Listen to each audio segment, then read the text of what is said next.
Sa kaugnay na balita, mabilis na bumaba ang presyo ng langis sa pandaigdigang merkado nang i-anunsyo ni US President Donald Trump ang Israel-Iran ceasefire. Sa kabila nito, tuloy pa rin ngayong Martes ang unang installment ng malakihang oil price hike, epekto ng naturang tensyon sa Middle East. Ang balitang yan sa pagtutok ni Wina Hesoro. Umarangkada na ngayong araw ng Martes ang unang bugso ng big-time oil price hike. Sa magkakaibang anunsyo ng kumpanya ng langis, 1 peso and 75 centavos ang taas presyo sa kada litro ng gasolina, 2 pesos and 40 centavos naman sa kerosene at 2 pesos and 60 centavos sa kada litro ng diesel. Pero kaninang umaga bumagsak ang presyo ng langis sa world market sa pinakamababang antas sa loob ng mahigit isang linggo matapos i-anunsyo ni US President Donald Trump na may kasunduan na sa tigil putukan ang Israel at Iran. Dahil dito nabawasan ang pangamba sa posibleng pagkaantala ng supply ng langis mula sa rehiyon.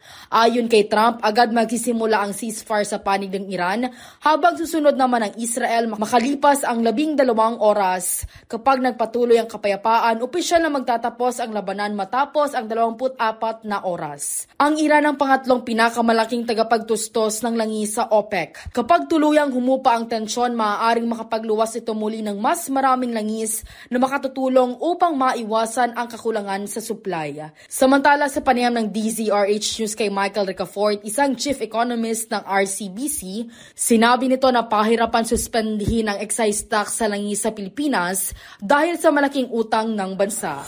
Wala ibang economic team. Walang gumawa. Po yan, Jerry, dahil kasi dahil malaki na po yung utang ng bansa, malaki po yung budget deficit, mas malaki po yung gastusin ng pamahalaan kaysa kinikita. Yung kita niya po galing sa buwis. No? Kaya medyo yung conservative po yung stance pagdating po sa recurring sources of income. Kasi pagka in-exempt, halimbawa po, tinanggal po yung buwis dyan, ultimo yung mga may kakayanan magbayad, may exempt din po. Ang solusyon po dyan, may template na po yan ka-Jerry.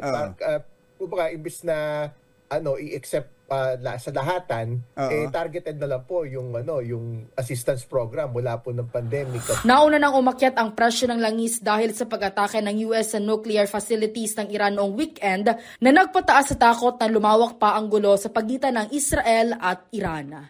Para sa MBC TV Network News, ito si Wina Hesoro ng DZRH. Una sa Pilipinas, una sa Pilipino.